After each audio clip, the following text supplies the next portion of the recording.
किसान, बदलते भारत की शान।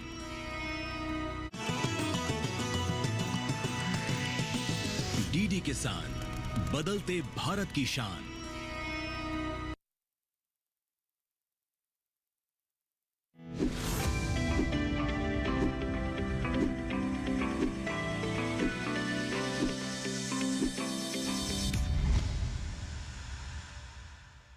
नमस्कार, आप देख रहे हैं दूरदर्शन किसान। हमारे खास प्रोग्राम सरकार आपके साथ में आप सभी का स्वागत है। आपके साथ मैं हूं चेतना त्यागी। आज हम जिस विषय पर चर्चा कर रहे हैं उस विषय का नाम है सीवीड। सीवीड भोजन, ऊर्जा और औषधीय गुणों का खजाना है। क्या है इसमें और खास, आइए देखिए आगे योजना का सार।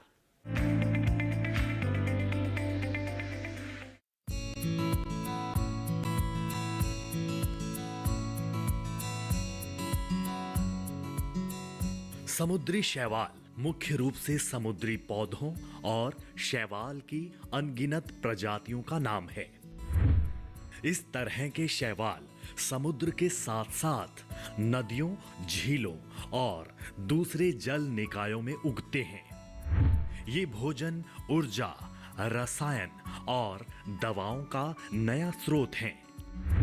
स्रोत भी ऐसा जिनमें कई तरह के पोषक, औद्योगिक, कृषि संबंधी गुण पाए जाते हैं। साथ ही इन्हें 21वीं शताब्दी का औषधीय भोजन कहा गया है। ऐसे ही जबरदस्त गुणों के चलते इन्हें अद्भुत पौधों की संज्ञा दी गई है। दुनिया भर में इस समय करीब 3.5 करोड़ टन समुद्री शैवाल का उत्पादन हो रहा है। अंतर्राष्ट्रीय बाजार में इसकी कीमत $16.5 अरब के आसपास है। जहां तक भारत का संबंध है तो यहां के समुद्रों में करीब 844 प्रजातियों का पता चल चुका है। इनमें से 434 प्रजातियां लाल शैवाल की, 216 हरे शैवाल की और 194 भूरे शैवाल की हैं। इन सभी का कुल वजन 58,715 टन आंका गया है। लेकिन ये मात्रा हमारी घरेलू जरूरतों को पूरा करने में नाकाफी है। भारत में समुद्री शैवाल के 46 उद्योग चल रहे हैं। कम सप्लाई की वजह से ये अपनी क्षमता के अनुसार उत्पादन नहीं कर पा रहे हैं। तमिलनाडु और गुजरात के तटों पर बड़ी मात्रा में आपको समुद्री मिल जाएंगे। यहाँ के अलावा अंडमान निकोबार द्वीप समूह और लक्षद्वीप के इर्द गिर्द भी ये पाए जाते हैं। सरकार को समुद्री शैवाल की अहमियत का अंदाजा है।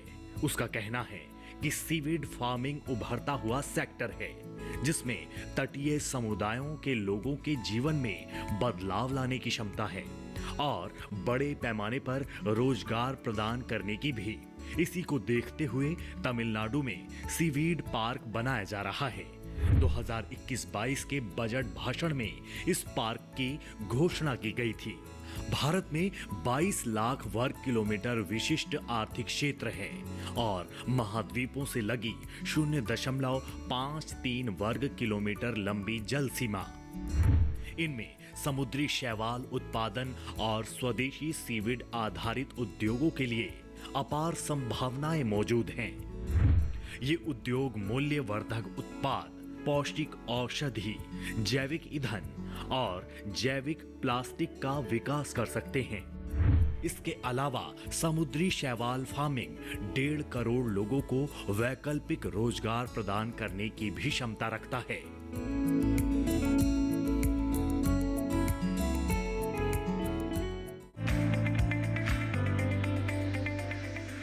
तो ये देखा आपने योजना का सार, और फिलहाल यहाँ वक्त हो गया एक छोटे से ब्रेक का। कहीं मत जाइएगा, तुरंत हाजिर होते हैं।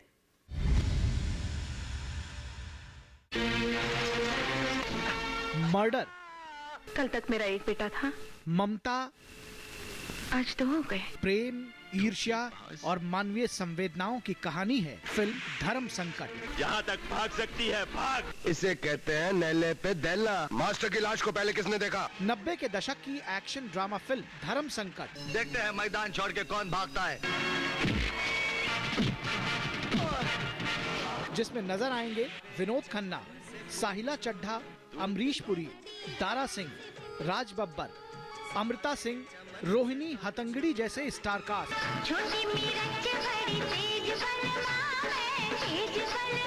बॉलीवुड टॉकीज में देखिए फिल्म धर्म संकट 23 जून दोपहर 1 बजे। सिर्फ डीडी नेशनल पर, देश का पहला चैनल, देश का अपना चैनल। स्वागत है ब्रेक के बाद आप सभी का सरकार आपके साथ में। और अब वक्त हो गया है किसानों के सवाल और विशेषज्ञों के जवाब का, तो चलिए देखते हैं। आज हम जिस विषय पर चर्चा करने जा रहे हैं वो भी बहुत खास है। विषय है सीवीड यानी समुद्री शैवाल। और इस पर चर्चा करने के लिए हमारे साथ मौजूद हैं हमारे मेहमान डॉक्टर जेके जैना। डॉक्टर जेके जैना आईसीएआर के डीडीजी हैं। सर, आपका बहुत स्वागत है हमारे इस खास कार्यक्रम में। सर, आज जो विषय है वो है सीवीड, बहुत खास विषय है। इसके बारे में हम ये जानना चाहते हैं कि आखिर सीवीड है क्या, इसकी शुरुआत कैसे हुई, कैसे ये औषधीय गुणों का खजाना कहा जा रहा है। देखिए, सीवीड जो हम समुंदर में मिलता है इसीलिए सीवीड बोलते हैं। समुंदर का किनारे में एरिया में सबसे ज़्यादा मिलता है। इंडिया तो एक कंट्री जिसमें सीवीड फार्मिंग के ऊपर ज़्यादा कुछ काम किए नहीं। ओनली लास्ट फ्यू इयर्स में हम लोग जो जितना पोटेंशियल है उसको हार्नेस करने के लिए कोशिश कर रहे हैं। लेकिन दुनिया में जब देखेंगे, चाइना हुआ, Korea, south Korea, Indonesia, Philippines, ये लोग ज़्यादा फार्मिंग करते हैं। लेकिन सीवीड समुंदर में हर जगह पर मिलता रहता है। हम 3 डिफरेंट टाइप का सीवीड होता है। एक रेड सीवीड, एक ब्राउन सीवीड, एक ग्रीन सीवीड। वो जो पिगमेंटेशन के ऊपर से ये हम पार्टीशनिंग किए हैं। जो यूज होता है सीवीड का यूज बहुत डिफरेंट का। कुछ सीवीड भी कुछ लोग खाते हैं भी। इंडिया में खाने का ज़्यादा ऐसे कुछ लोग खाते नहीं यूजुअली। लेकिन आप जब जाएंगे for example Philippines, Indonesia, Korea, Japan, China में, इवन सलाद में ये लोग भी खाते रहते हैं। सीवीड खाने के छोड़ के जो कमर्शियल प्रोडक्ट है वो ज़्यादा इम्पोर्टेंट है। जो अगर बोलते हैं हम लोग, आप लोग जानते हैं, माइक्रोबायोलॉजिकल मीडिया यूज करते हैं, अगर बोलते हैं।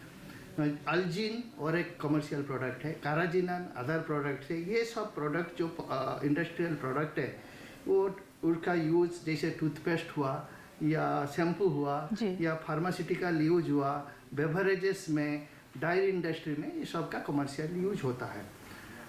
लेकिन आप जब उसका प्रोडक्शन देखेंगे 1950 में पूरा ग्लोब में प्रोडक्शन होता था less than 1 million ton. More precisely about 0.56 million ton production होता था। लेकिन आज के दिन में वो 36 मिलियन टन प्रोडक्शन है। दैट मीन्स 70 साल में 60 गुना ज़्यादा प्रोडक्शन हुआ है। वो प्रोडक्शन ज़्यादा खेती से आता है, जो फार्मिंग बोलते हैं। पहले तो लोग समुंदर से जो नेचुरल प्रोडक्शन होता था उसको कलेक्शन करते थे। आज के दिन में फार्मिंग जो ज़्यादा प्रोडक्शन हुआ वो ज़्यादा फार्मिंग के वजह से हो रहा है। ये जो मैं मेजर कंट्रीज में ये बोला, उसको छोड़ के भी इंडिया भी लास्ट 8-10 साल में बहुत कुछ काम किया है। फार्मिंग आज के दिन में कमर्शियल फार्मिंग हो रहा है। जैसे फार्मिंग, सीवीड फार्मिंग का इंडिया में जब आप जानना चाहते थे, इंडिया में हम लोग शुरुआत किए थे अर्ली 60s में। सीवीड का क्या यूज हो सकता है या नहीं, जो नेचुरल कलेक्शन शुरू हुआ। नेचर में भी बहुत मिलता है। आज के दिन में इंडिया में भी अबाउट 800 डिफरेंट स्पेसिस का सीवीड मिलता है। जो मैं 3 जो red seaweed, brown seaweed, green seaweed बोला। लेकिन कमर्शियल सीवीड जब देखेंगे अबाउट 60 स्पेसिस, 60 स्पेसिस का कमर्शियल यूज ज़्यादा है। And over this years then early 70s में फार्मिंग हम करना शुरू किए, थोड़ा बहुत एक्सपेरिमेंट शुरू किए। हमारा 2 संस्थान इसमें जोड़ा हुआ है। एक CMFRI, central marine fisheries research institute, जो हम ICAR का एक संस्थान है कोचीन में, उसका सेंटर है भी है बहुत जगह में। और एक CSM-CRI, वो भावनगर में है, वो CSIR इंस्टीट्यूट है। ये 2 इंस्टीट्यूट शोध करके डिफरेंट टेक्नोलॉजी डेवलप किए हैं। जो इनिशियल टेक्नोलॉजी तो रोप कल्चर में हुआ, देन नेट कल्चर शुरू किए थे कोयर रोप से, देन ग्रेजुअली धीरे धीरे नया नया टेक्नोलॉजी आज के दिन में भी है। 3 डिफरेंट टाइप का फार्मिंग शुरू किए। एक रोप कल्चर, रोप जैसे समुद्र का किनारे में इंटरटाइडल जोन बोलते हैं, जहाँ पानी कम पानी में ऐसे स्टॉक कर सकते हैं पोल, उसमें रोप डाल सकते हैं, प्लास्टिक रोप उसमें डाल सकते हैं।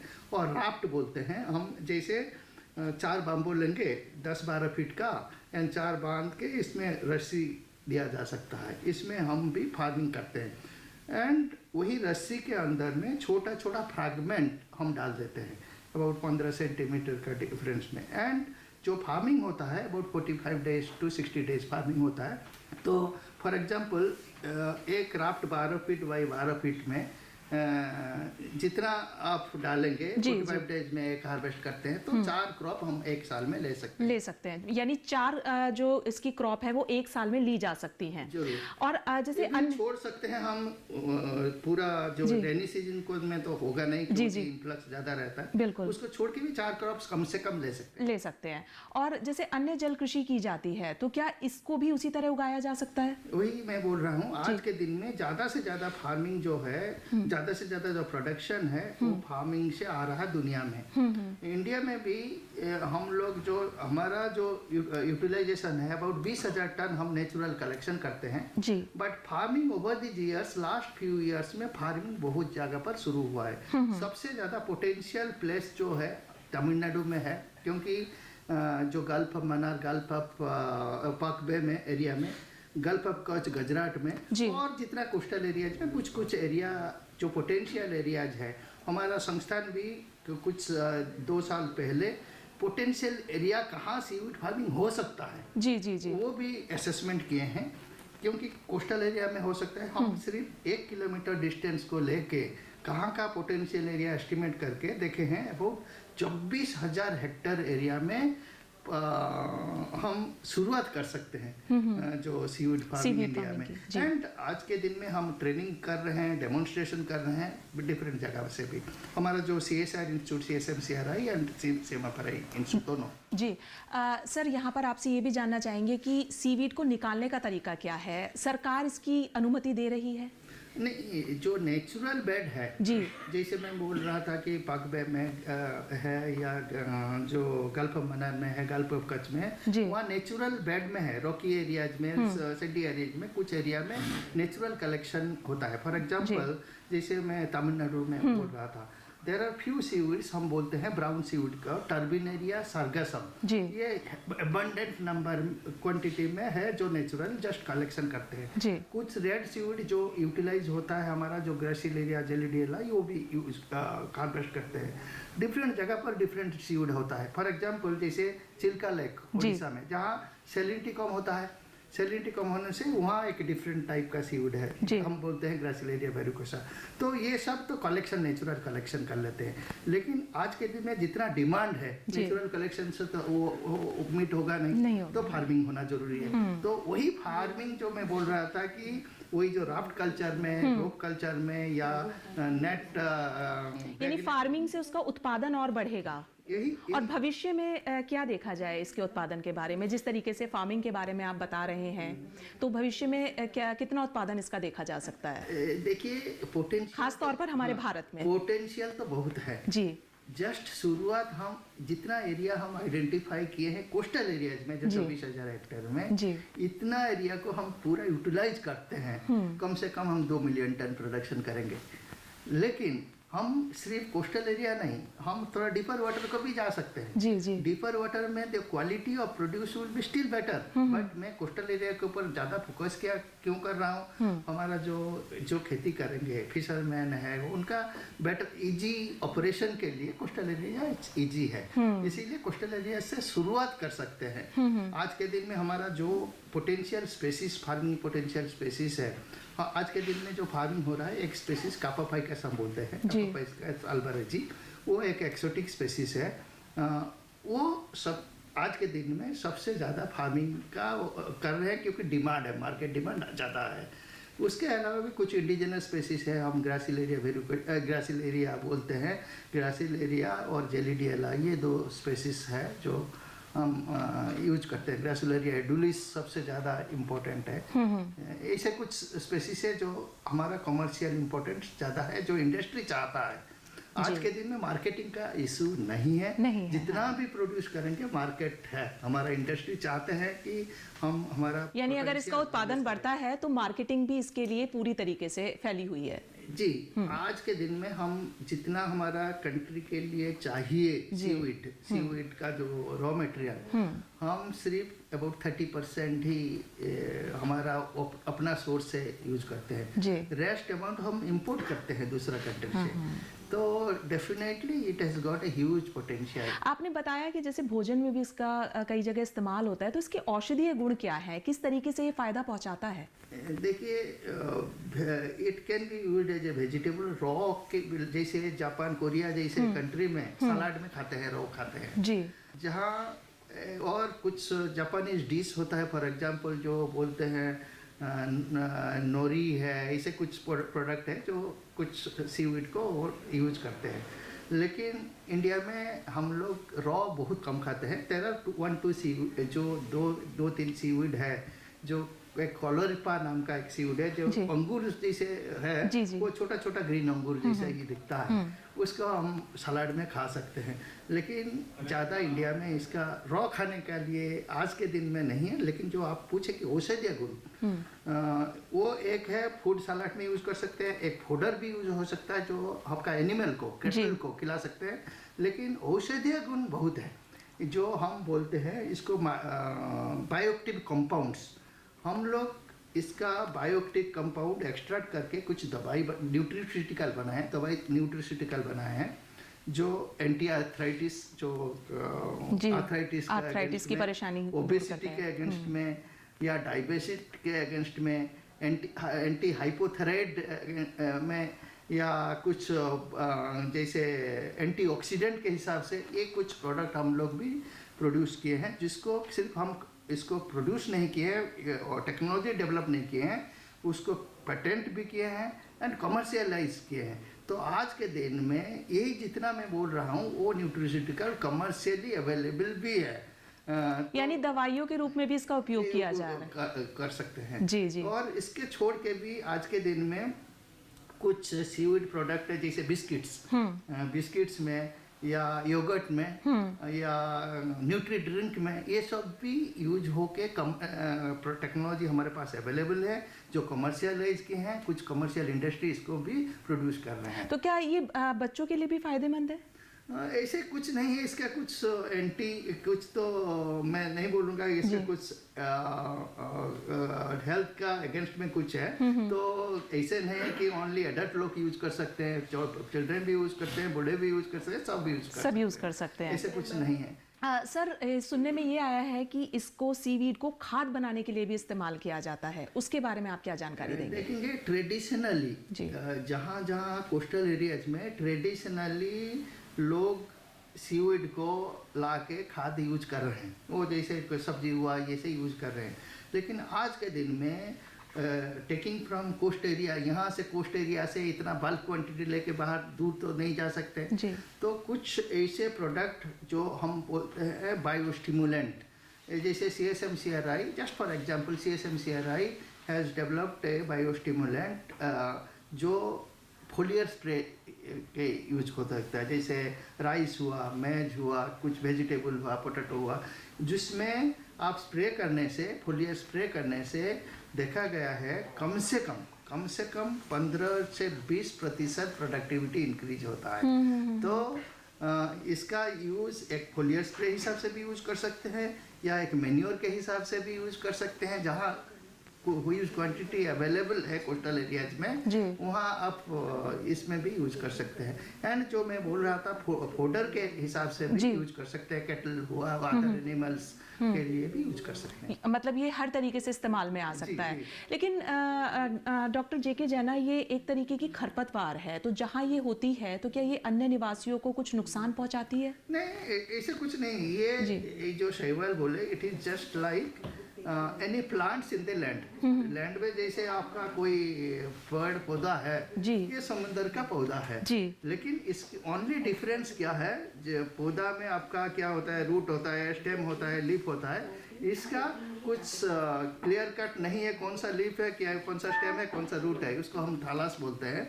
ऐसे भी कुछ सीवीड है जो हमारा यहाँ नहीं है, टेम्परेट वाटर में, जहाँ कोल्डर वाटर में, for example in Korea, China and all, जो सीवीड यूज होता है वो बड़ा बड़ा सीवीड है जिसको हम बोलते हैं केल्प। वो केल्प क्या है, जैसे आपका फॉरेस्ट का ट्री होता है, वो समुद्र में भी ऐसे ट्री होता है। एक एक seaweed on an average 10 metre से भी ज़्यादा है ऑन एन एवरेज। ये फिर बड़ा जो कैल्प होता है, जैसे हम माक्रोसिस्टिस जैसे बोलते हैं, ये सब लामिनेरिया ग्रुप का है। कोई कोई 50 मीटर एक एक सीवीड भी होता है। ये just like a forest inside water. तो इसका कुछ नहीं है कि इसके ऊपर इसका कुछ इम्पैक्ट रहेगा, वो तो समुद्र में, कोस्टल एरियाज में है। बट ये है कि this has got also a good and bad. हमारा कंट्री में तो ज़्यादा ये प्रॉब्लम नहीं है, जहाँ बहुत ज़्यादा सीवीड होता है, फ्लोटिंग होके आके कोस्टल एरिया में डिकम्पोजिट होता है, डिपोजिट होने से, डिकम्पोज होने से प्रॉब्लम हो सकता है। लेकिन जहाँ भी सीवीड है, इट हेल्प्स ऑल्सो, जो मछली है वहाँ रिजाइडिंग करने के लिए हेल्प करता है। कोई कुछ मछली का ये खाना भी बनता है। तो एडवांटेज डिसएडवांटेज तो कोई भी चीज़ आप लेंगे उसका दोनों का ही होता है, डिसएडवांटेज तो रहेगा। लेकिन हम मानते हैं seaweed not only helps in as a food, fodder या as a micronutrient source, high quantity of micronutrients इसमें है, but जो मैं बोल रहा था therapeutic यूज है, but also helps in a carbon sequestration। आज के दिन में हम कार्बन लोड को कम करने के लिए तो चर्चा ज़्यादा से ज़्यादा चल रही विथ क्लाइमेट चेंज इम्पैक्ट। सो इसको इंटीग्रेट ऐसे फार्मिंग भी कर सकते हैं, केज फार्मिंग के साथ हम बोलते हैं इंटीग्रेटेड एक्वाकल्चर भी कर सकते हैं। इंटीग्रेटेड केज फार्मिंग इम्टा बोलते हैं, इंटीग्रेटेड मल्टीट्रॉपिक एक्वाकल्चर। वो करने से sweep it will not only help in increasing the production productivity but also help in bioremediation and carbon sequestration के लिए भी हेल्प। इसके लिए डॉक्टर जैना, सरकार की तरफ से और क्या इनिशिएटिव लिए जा रहे हैं? सी एज ए रिसर्च इंस्टीट्यूट मैं ICR से हूँ, Indian council of agriculture research. हमारा जो एक संस्थान है CMFRI, CMFRI का हेडक्वार्टर कोचिन में है, but centres all around the coastal state में है। मंडपम तमिलनाडु में एक है, और गुजरात में भैरबल में है, लक्षद्वीप में है, जहाँ हम मास स्केल डेमोन्स्ट्रेशन करते हैं, ट्रेनिंग देते हैं। कि मैं लास्ट 3 साल का बोलूँगा आपको, कम से कम हम अराउंड 90 से 100 ट्रेनिंग प्रोग्राम ऑर्गेनाइज किए हैं। एंड कम से कम अबाउट 8,000 से 10,000 फार्मर लोगों को हम ट्रेनिंग दिए हैं, 1 day to 3 days training programme, जिसमें हम सिखाते हैं कहाँ कौन सा मटेरियल यूज होगा, कहाँ से लाएंगे, सीड कहाँ से लाएंगे, कैसे फार्मिंग करेंगे, कैसे हार्वेस्टिंग करेंगे, कैसे प्रोसेसिंग कैसे किया जाएगा। जी, यानी पूरी तरीके से जागरूक किया जा रहा है कि जिससे किसान इसकी अच्छे से खेती कर सकें और किसानों को फायदा हो, इसके क्या फायदे हैं, क्या नुकसान है, वो सब कुछ जान पाए। और गवर्नमेंट की तरफ से भी जो PM प्रधानमंत्री मत्स्य संपदा योजना में भी सब्सिडी का कंपोनेंट है, जो मुझे पूरा विश्वास है जो सरकार की तरफ से जो आएंगे इसके बारे में भी डिस्कशन करेंगे। पूरी विस्तृत जानकारी देने के लिए सीवीड के बारे में डॉक्टर जैना, आपका बहुत बहुत धन्यवाद। बहुत धन्यवाद। तो आज सरकार आपके साथ में फिलहाल इतना ही, लेकिन आपके कोई भी सवाल या सुझाव हैं तो वो आप हमारी मेल आईडी पर पोस्ट कर सकते हैं। हमारी मेल आईडी है sarkaraapkesath@gmail.com। इसके अलावा आप हमारे फेसबुक पेज पर भी जा सकते हैं, हिंदी में टाइप करेंगे सरकार आपके साथ और अपना सवाल लिखकर हमें भेज सकते हैं। आप हमारे टोल फ्री नंबर पर भी कॉल कर सकते हैं। हमारा टोल फ्री नंबर है 1800113060 और अपने सवाल और सुझाव हमें बता सकते हैं। तो फिलहाल सरकार आपके साथ में आज बस इतना ही, फिर होंगे हाजिर। तब तक के लिए आप जुड़े रहिए दूरदर्शन किसान के साथ। नमस्कार।